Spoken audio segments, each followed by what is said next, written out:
Bonjour petits et grands lecteurs, on se retrouve aujourd'hui pour un update lecture. Je vais vous présenter un premier livre, ça fait très longtemps que je l'ai lu. En fait j'avais totalement zappé de vous le présenter alors que je l'ai lu à la sortie du bouquin, donc au mois de novembre, quelque chose comme ça. Il s'agit du 3e tome de A Shade of Magic, donc là c'est A Shade of... Shades plutôt. Of Light de V.E. Schwab, donc publié chez Lumen. C'est une série qui me tient particulièrement à cœur. J'ai tout lu d'un coup, on va dire que j'ai enchaîné les 3 à la suite, j'avais prévu que tel tome sortait à ce moment-là pour pas être en attente. C'est l'histoire de un jeune homme qui s'appelle Kel. Kel, il vit dans un monde particulier. Il vit dans le Londres rouge, un Londres où il y a de la magie. Londres n'est pas considéré comme la ville, mais vraiment comme une pas une planète, mais une terre, une très très grande terre avec plusieurs royaumes. Il existe le Londres gris, là où habite Lila, notre second personnage, qui est une espèce de voleuse travestie, très intéressante, où il n'y a pas de magie. Le Londres blanc, où il y a beaucoup de magie, mais la magie elle est en train de pourrir tout le monde, elle devient hyper malsaine, les gens sont très mauvais, c'est la guerre tout le temps, voilà. Et le Londres noir a existé il y a très longtemps mais a disparu. Donc on suit ces deux personnages qui vont se rencontrer parce que Kel est un magicien, un Antari, c'est le seul de son espèce dans son royaume, il peut voyager entre les mondes, et il va découvrir Lila qui est plus qu'une humaine on va dire, et ils vont rencontrer plein de personnages. Dans le premier tome ils étaient à la recherche d'une pierre qui était un peu à l'origine de tout. Le second tome traitait d'un espèce de combat dans le Londres rouge avec plein d'autres royaumes, ce qui posait vraiment toutes les pièces pour le 3e tome, parce que ce 3e tome-ci, c'est la grande bataille avec le méchant qu'il y avait dans le tome 2, et pris possession d'un des corps de personnages, un des personnages qu'on suit depuis le début, un personnage qu'on aime et qu'on déteste en même temps, parce qu'il est méchant la plupart du temps du récit, et en même temps il est bon. Je vous ai parlé aussi de ce livre parce que le tome 2 et celui-ci avaient fait polémique en Russie. C'est des tomes qui ont été censurés parce qu'il y a un couple homosexuel dedans, voilà, qui est très mignon et très bien trouvé. Et toutes les scènes, comme en Russie, vous savez, l'homosexualité est totalement réprouvée.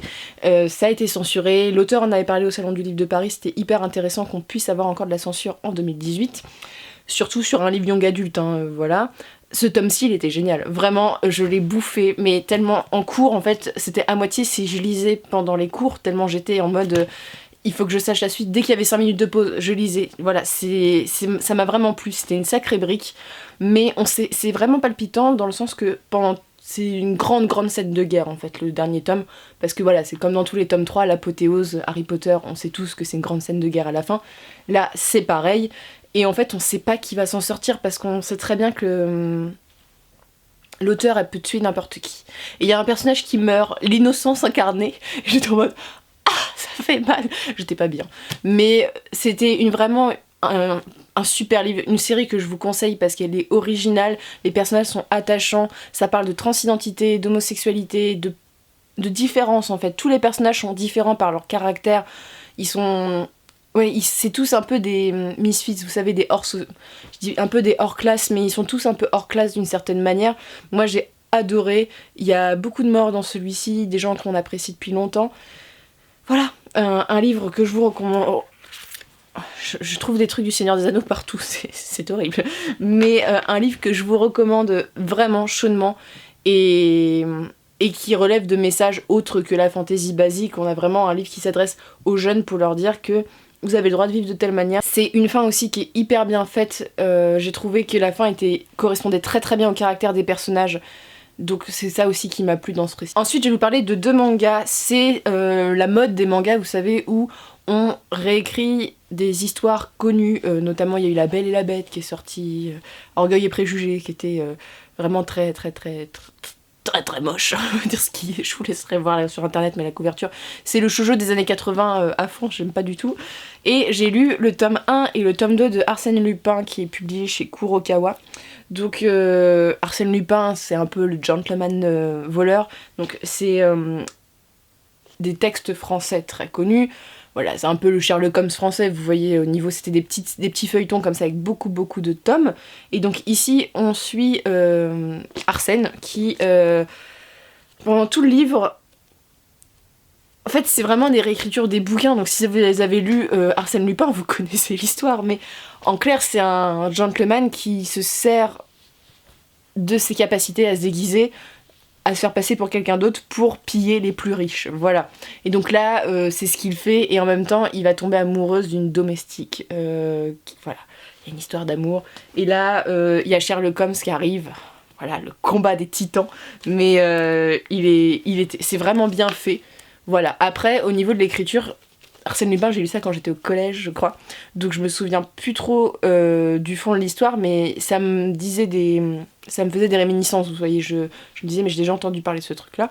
Mais vraiment, c'est bien écrit, c'est des enquêtes policières, il y a beaucoup d'humour, il y a des rebondissements, et Arsène, il est toujours, comme il est un peu gentleman, vous savez, il est un petit peu dandy sur les bords, moi j'aime beaucoup, donc je vous conseille si vous êtes fan de policiers, et voilà, c'est des romans un peu historiques, policiers, réécriture d'ouvrages très célèbres, et j'aime beaucoup parce que le dessin était vachement bien fait, vous voyez, c'est pas non plus d'une beauté époustouflante, mais c'était pas laid, donc comme Orgueil et Préjugés. Je vous le montre toujours à l'envers, je sais pas pourquoi, hein, j'ai un peu de mal à vous le mettre à l'endroit aujourd'hui, mais c'est des séries que je vous conseille, je crois qu'il y a encore des tomes après, il faudrait que je me procure la suite, mais vraiment, c'était vraiment sympa. Si vous voulez pas lire les tomes d'Arsène Lupin sous format papier, même si c'est des petits ouvrages, hein, c'est pas des grosses briques, ça peut être un moyen de découvrir l'univers, même si celui-ci, avec Sherlock Holmes, je pense que c'est totalement une réécriture. Ensuite, je vais vous parler d'un livre, je vous avais présenté le tome 1 il y a quelques mois, quelques années, le temps passe si vite, c'est Femmes de dictateurs. Donc en fait, c'est des livres qui parlent des femmes de dictateurs, donc leurs épouses, leurs filles, notamment le rôle des femmes dans les dictatures qui est hyper important parce que tous les dictateurs ont compris que pour bien s'installer au pouvoir, il fallait conquérir les femmes, et avec un joli sourire, ça passe toujours mieux. Voilà, c'est horrible, hein, mais ça marche comme ça, on va dire qu'il y a beaucoup de dictateurs qui se sont rendus compte que les femmes avaient de la puissance à la maison, c'était un peu les maîtresses de maison. Je parle des dictatures dans ces pays-là, on n'est pas en France, hein. Donc par exemple dans les pays où il y a Saddam Hussein, tout ça, Saddam Hussein va beaucoup s'en servir, c'est pour ça, il va convaincre les femmes de l'aimer ou moins d'aimer sa politique pour qu'elles en parlent sur l'oreiller à leur mari, pour qu'elles en parlent à la maison. Voilà, c'est un peu la voie de la sagesse, pour qu'elles en parlent à leurs enfants aussi. Donc c'est très intéressant. Ici, on suit beaucoup de dictateurs.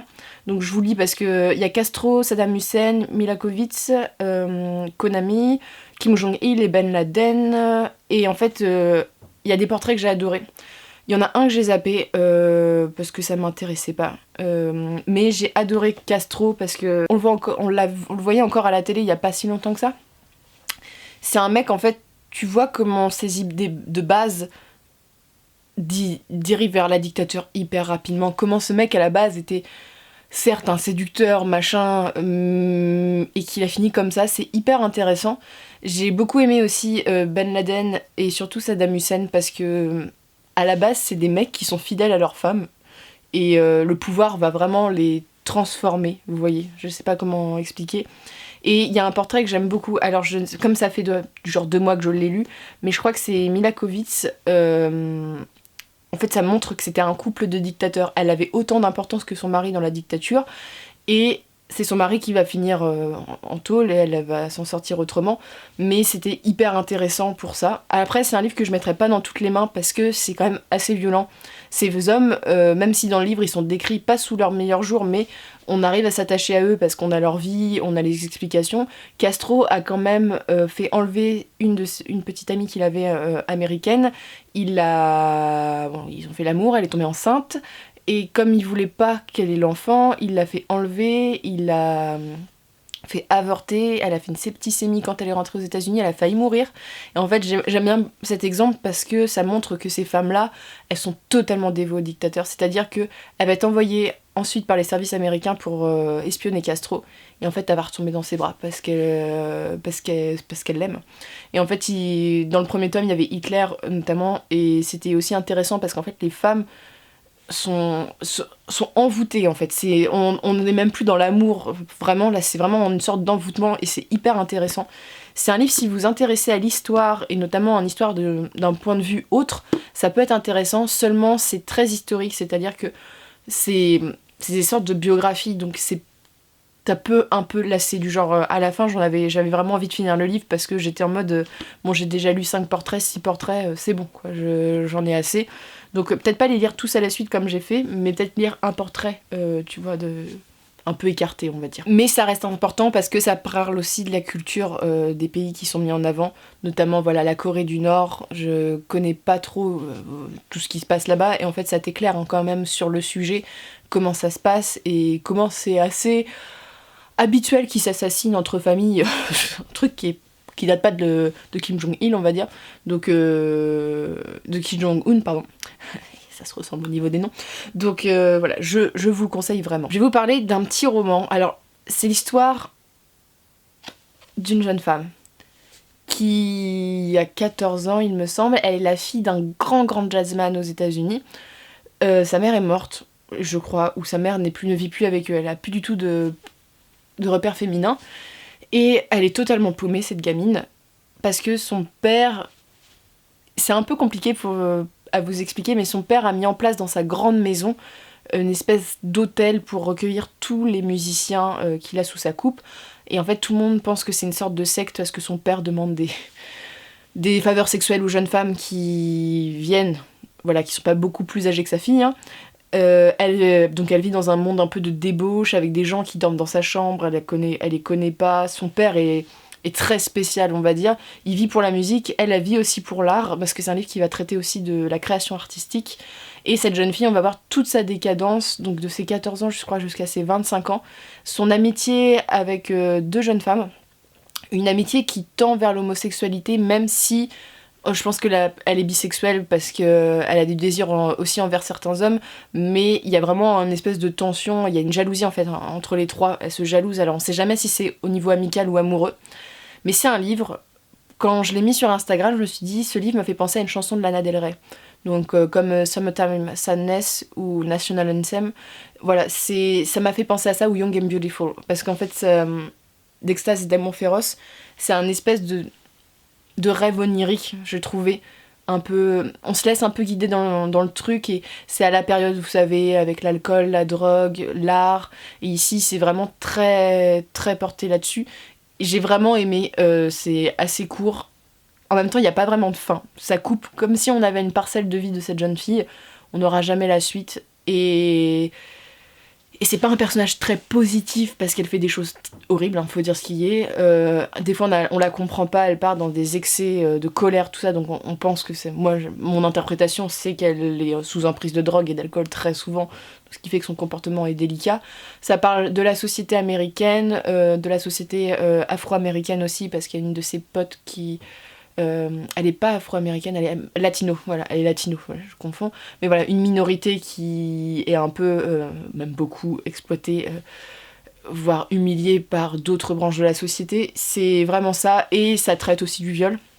Il y a une scène assez choquante dans le roman, c'est pas choquant parce que c'est descriptif, parce que il y a genre 3 lignes sur ce qui se passe, mais c'est la réaction du père, en disant qu'elle l'a peut-être cherché alors qu'elle a 15 ou 16 ans, et que le mec, il se glisse dans son lit la nuit. Donc voilà, et c'est un peu gênant parce que il y a des scènes où on est proche de la pédophilie, on est dans la pédophilie, il faut vraiment dire ce qui est. Il y a sa meilleure amie qui a une relation avec son oncle qui est très malsaine. Vous voyez, c'est un roman qui est malsain et un peu qui m'a fait penser à The Girls, en fait, que j'avais adoré, c'était un coup de cœur, j'ai fait une vidéo exprès sur ce livre. C'est malsain, on a vraiment envie de suivre cette histoire et en même temps il y a ce côté baba cool, années 70, très présent, où c'est plus du tout les années 70, le point de vue de la femme, la sexualité, c'est la libération de la sexualité, c'est-à-dire que je pense... J'ai l'impression que tous les livres que je lis dans les années 70, toutes les gamines de 13-14 ans ont déjà des relations sexuelles. Bon, maintenant je sais que c'est de plus en plus jeune, mais c'est quelque chose qu'aujourd'hui on pénalise beaucoup, vous voyez, genre on parlerait de ça dans un livre, ça choquerait si ça se passait en 2018. Là, il y a un espèce de... Je justifie ça pas du tout, mais c'était vraiment un truc qui se passait à l'époque. Donc voilà, c'est un peu une fresque des années 70 aux États-Unis avec le monde du jazz, de l'art, de la création artistique, de l'écriture, avec ce côté malsain présent que je vous conseille si vous êtes un adulte responsable. Mais voilà, c'est un livre bien 10-18, vous voyez, 10-18, ils aiment bien faire des trucs comme ça. Donc vraiment très très bien, j'aime beaucoup. Si Dylan Landis a écrit d'autres trucs, je me lancerai peut-être dedans. Mais voilà, c'est assez spécial comme lecture, hein. Vous allez... Même au niveau de la narration, c'est spécial, donc je vous préviens quand même. Donc, c'en est tout pour mes lectures. N'hésitez pas à me dire ce que vous en avez pensé. Voilà, et je vous souhaite de très bonnes lectures et une très bonne journée.